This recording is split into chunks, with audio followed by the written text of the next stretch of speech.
Anong latest po mga kababayan? Eto kung Marcoleta. Aha, sinagot na nga po yung issue ukol sa peking affidavit raw po mga kababayan. Naku po, di ba? Kumakalat yun mga kababayan, lalong-lalo na yung mga kakamping, di ba po? Pinapakalat nila mga kababayan na itong si Senator Marcoleta ay nagdadala raw po ng tanib witness. Naku po, syempre mga kababayan, talagang sisiraan talaga nila si Kong Marcoleta dahil sino ba naman, di ba po? Nagimbal silang lahat di ba? Oh, at eto mga kababayan, ipinapaliwanag po ito ni Senator Marcoleta. Sabay-sabay nating pakinggan po mga kababayan. Eto na po. Bago yung nangyari sa Senado, sa Senate Blue Ribbon Committee hearing, pagkatapos noon ay lumabas po, kagabi ata ito dyan no? Oo. Na yung abogado na nagnotaryo doon sa lumitaw na testigo kahapon na si retired Marine Sergeant ba yun dyan? Oo. Orly Ex-Marine. Guseta. Yeah. At sinasabi niya na ito Gutesa yata. Gutesa. Gutesa. Yes, po.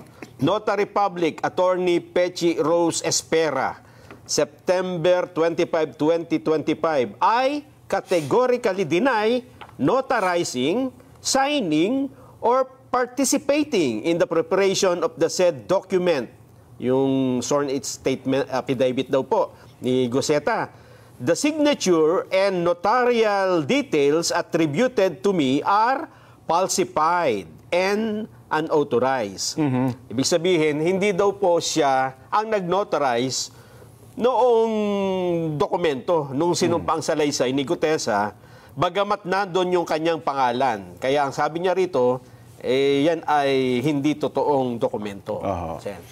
Pero Sen, bago yun, pwede bang bigyan nyo kami ng konting background? Paano ba napunta sa inyo si Gutesa? Kasi parang ang dating, witness nyo Pwede ba natin doon simulan, Sen? Kasi parang witness ni Sen Dante Marcoleta. Parang Hindi, ganun po ang dating. narinig naman ninyo, buong Kapuluan nakarinig Opo. ng... ako'y tinawagan ng aking kaibigan. Kilala naman ninyo isa sa mga kaibigan ko, si Mike Defensor. Aha, okay po. Ayon sa kanyang paliwanag, itong naging witness na ito, matagal na niyang tinatangka na makausap niya ako. Lamang sa dami ng ginagawa natin dyan, hindi ko mapagbigyan talaga. Pero maliban doon, may mga iba pang mga personalidad Okay. na ginawan ko rin ng paraan na sana makontak din yung mga yon. Kaya lang, yung mga nauna ay hindi naman kaagad nagbigay ng pahayag na makikipagkita. Okay, opo. Ngayon, itong mga huling grupo na ito na nagsasabi, wala nga akong panahon sabi ko kay Mike Defensor. Lalo na ngayon, sabi ko, mag-aalas 2 na ng hapon. Mamayang alas 3, sabi ko, umpisa ng aming session. Opo. Hindi kanya, siguro tingnan mo lang kasi meron siyang pakikita sa yung parang draft ng kanyang salaysay. Tungkol saan? Tungkol sa pinag-uusapan niyo doon sa Blue Ribbon Committee. Ano po ito? Lunes po ito? Martes? O this week lang po ito? Yung The day before. kailan ba kami nagkaroon ng huling pagdinig? Kahapon. Thursday po kahapon. Kahapon. Yun po yung mula alas 9. Di Miyerkules yun. So Wednesday, a day before. Oo, kasi sabi ko, sige, nasaan ba kayo? Hindi, sabihin mo kung saan ka malapit para, hindi, andito ako sa Senado, merong lugar dyan yung Seascape. Alam ko yun, sabi niya. Kasi yun, 5 minuto lang. Mula sa Senate. Mula sa Senado. Kaya, siyempre, inconvenience ko naman ang aking inaalala para makabalik ka agad ako. Opo. So, tinignan ko yung, meron nga silang isang draft na pinakita sa akin.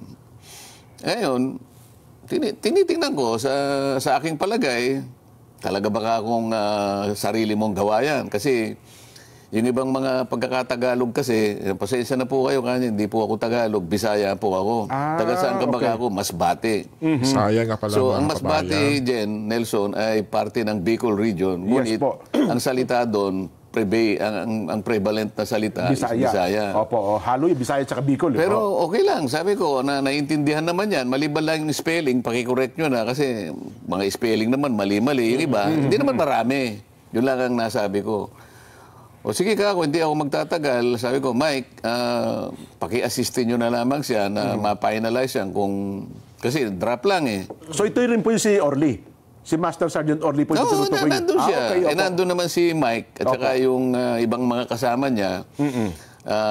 Ang requirement ko lang, sabi ko, siyempre, pandagdag naman na Kumpiyansa sa inyo. kumpiyansa sa akin yun. Ipanotaryo nyo naman para hindi lang yung dinala nyo sa akin, walang notaryo.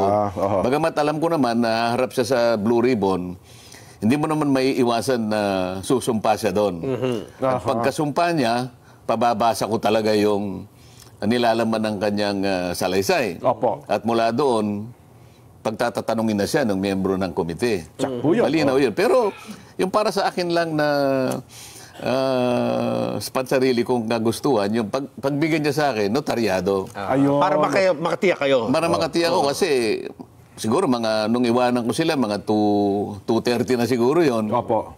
May panahon pa naman silang kumuha o humanap ng magnunotaryo. Umalis na ako noon. At sabi ko, bago ko umalis, sige, kung talagang buo sa loob mo at talaga namang gusto mong ihayag yan sa publiko, bukas ka ako, ang oras ay 9:00 ng umaga. Siguro 8:30 para nandun ka na para makasiguro kang makapasok ka sa tamang oras. Yun po yung Webes. Yung Webes yun, oo. Okay, opo. So, yun ang pinagtapusan. Ngayon, kung darating siya, di okay. Kung hindi siya darating, okay din Ay, sa hindi akin. nyo rin na-expect na pupunta. Abay, sinabi ko nga, kung talagang buo sa loob mo, di ba? Opo. Kung buo sa loob mo at tapat ka sa hangarin mo na mailahad mo yan, kasi nakalagay doon, ito po para sa bayan na lang, sabi niya eh. Binasa ko naman eh.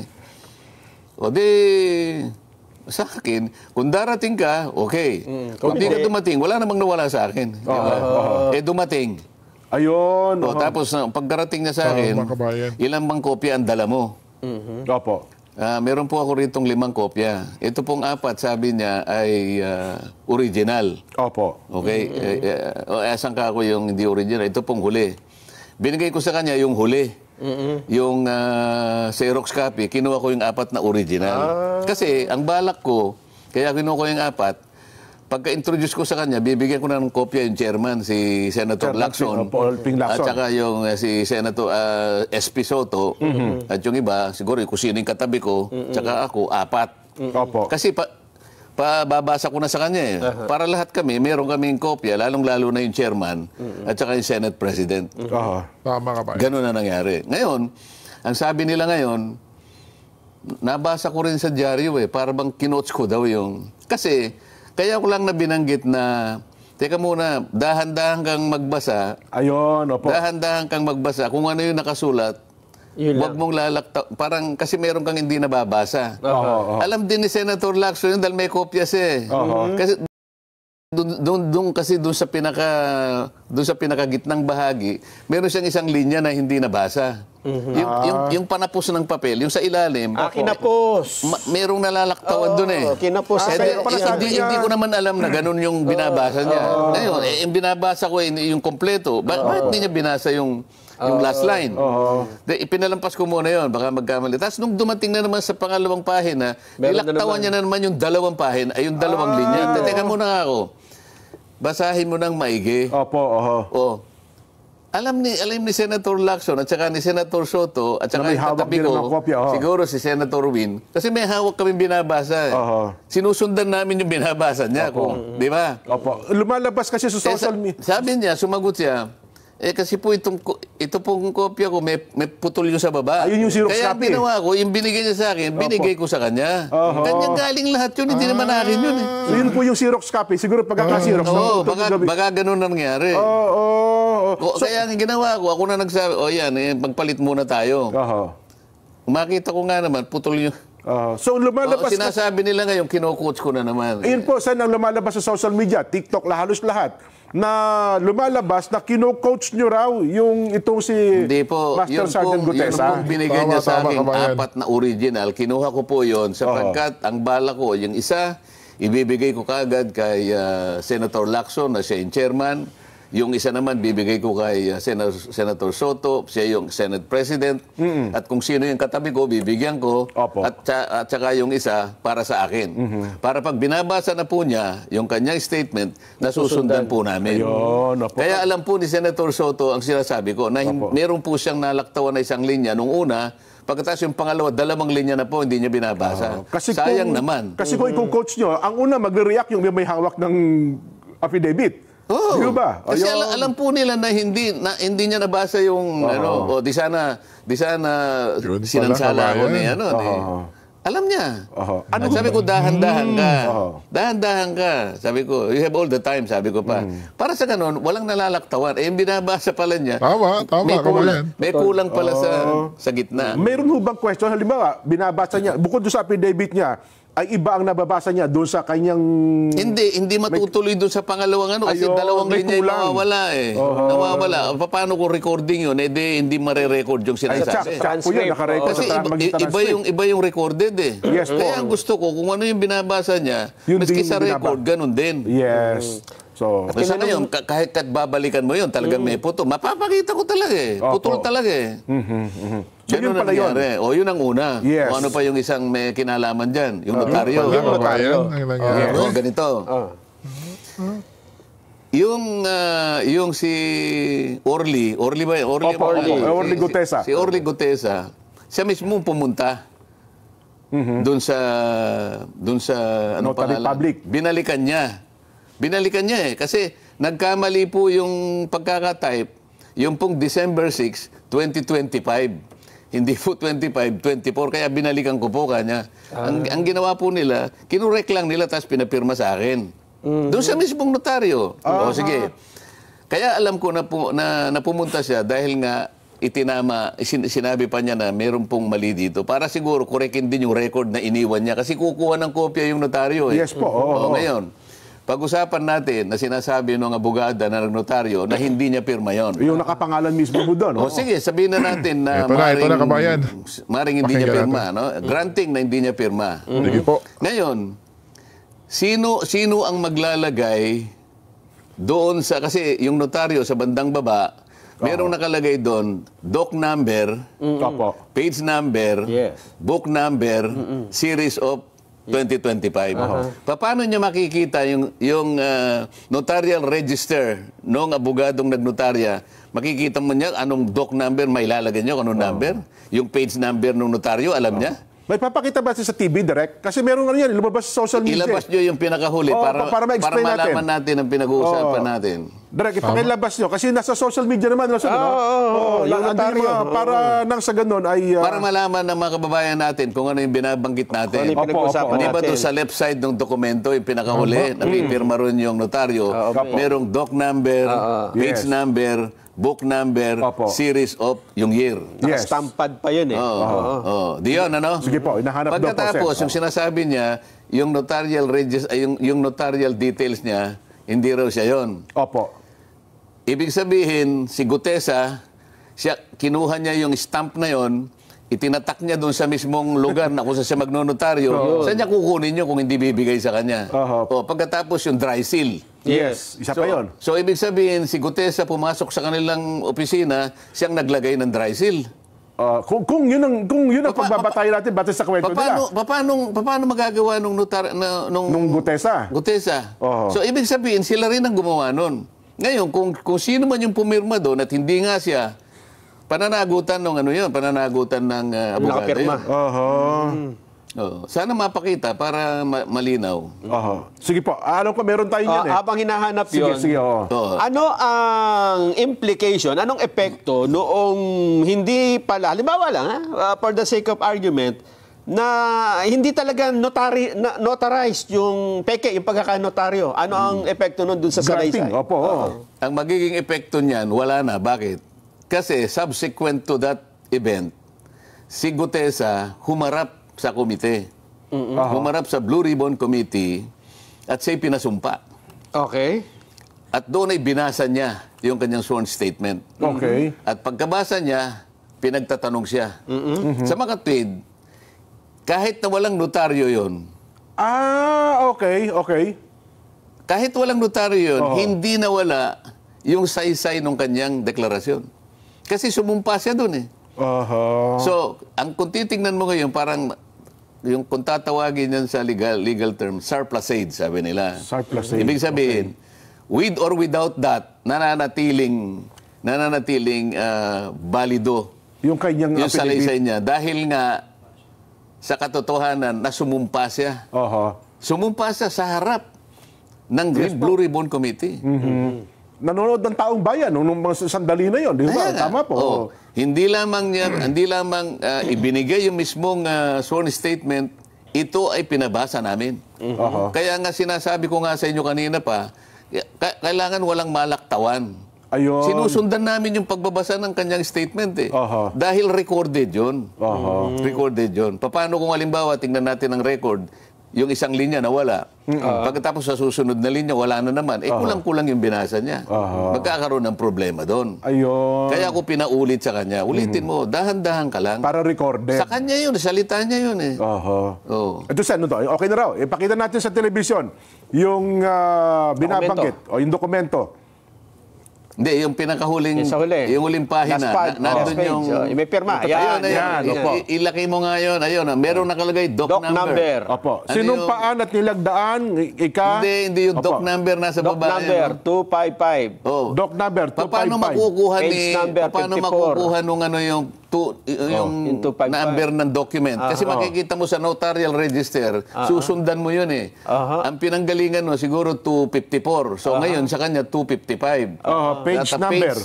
Page 58 sabi niya yata. Opo. Book number. Ano ba 'yon? Hindi ko po maintindihan. Parang letter V. Saan kukunin ni Gutesa yan? Gutesa. So, ang nag-provide yan, yung notarial staff, kung sino man yun, kung wala man yung abogado, may sekretarya siya, at saka yung sinasabi ko sa yung stamp na yun, Yes. Ayan, yung kulay asul. Yun ang detalye ng notarial commission niya. Ibig sabihin, si Gutesa, nakuha niya yung stamp na yun, siya mismo nag-stamp na gano'n, at nakuha niya yung doc number, nakuha niya yung page number, nakuha niya yung book number. Pagkatapos, dyan sa mismong lugar ng detalye na yan, meron dry seal yan. Or yung dry seal. Ay, nakita nyo, may dry seal. May dry seal. So, sa mga tweed, pati dry seal, nakuha ni Duterte. Paano niya mapapasok yung opisina? Yun daw Ngayon, pong kung pirma. sasabihin niya na hindi niya pirma, nasa sa kanya yun. Ayun. Pero, hindi po pwede na si Duterte ang pumirma niyan. Kasi sila nang gumawa lahat eh. Ayun. Tapos May kasalanan dyan ang notarial... kung sino man doon sa notarial office. Kung sino man. Bakit? Pat mo pinayagan na mailagay lahat yung detalye na yan. Pakukuha ko yung kanyang notarial register. Pagka tumama dyan, ibig sabihin sila yung naglagay niyan. Hindi si Gutesa. Hindi ba matatamper yun, Sen? Halimbawa? Hindi matatamper yun. Tuloy-tuloy yung number niya. Kasi makikita. pagkatapos Pag ng isang buwan yan, o kung merong ano yan, I-report mo sa RTC na kung saan nakakuha ka ng komisyon. Ayun pala yun. Hindi po pwede. Yung mga iba dyan, naglalagay sila ng, yung mga gustong kumita, meron silang iniiwan na espasyo para yung ganung gusto magpanotaryo, nagkataon na sa araw, sa ganung klaseng panahon, kailangan, naglalagay sila doon.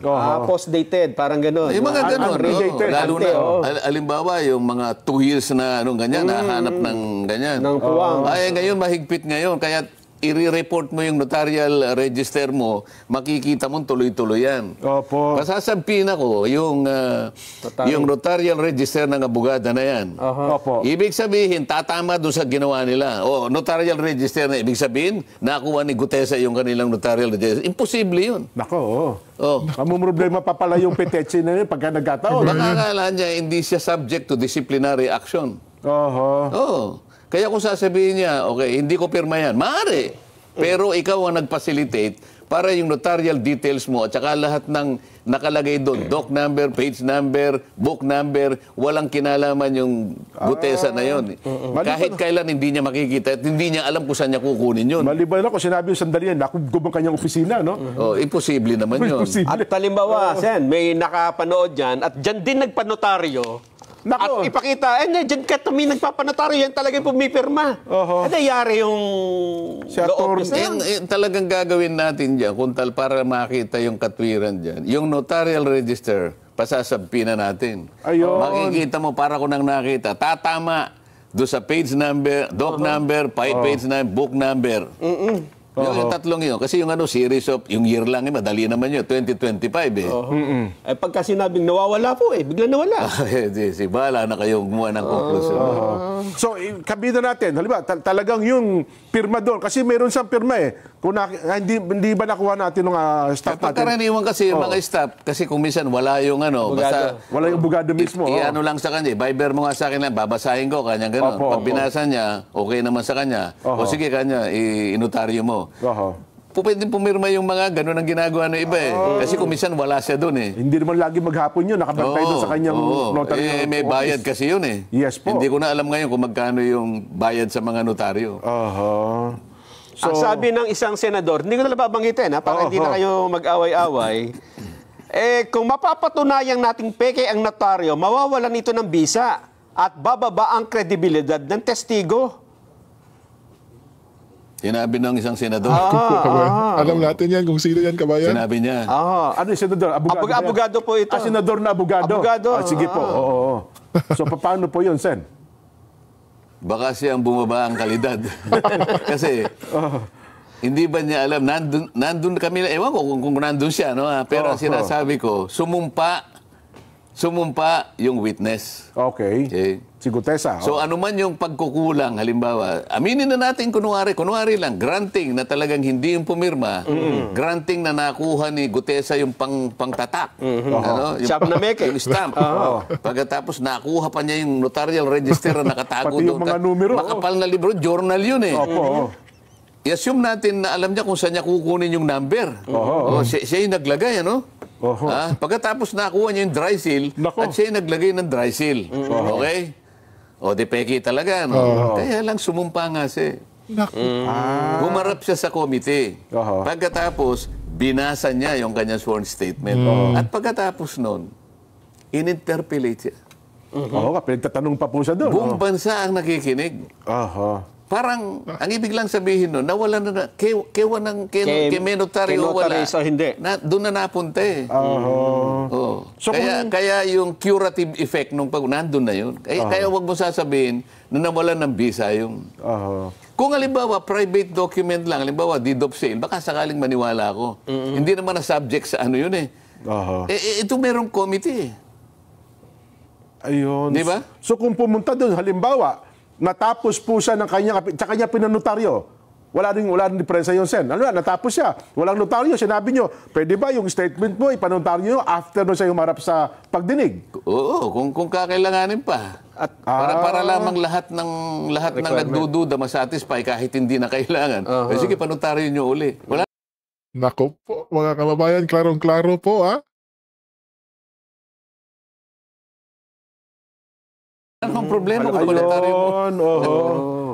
Ayun pala ang ibig sabihin noon. Well, doon alam mo, hahanapan na lang ng diyan mo makikita, hahanapan ng butas. Diyan po kayo magpakatalino. At ang gagawin kasi diyan, ang lahat, sasabihin nila, tingnan mo si Senator Marcoleta. Siguro siyang may kagagawan yan Wala po akong kinalaman. Kasi ang binilin ko sa kanila, kung talagang buwang loob mo at talagang ikaw ay naniniwala na dapat mong ihayag yan, bukas kailangan 8:30, nandun ka na sa Senado.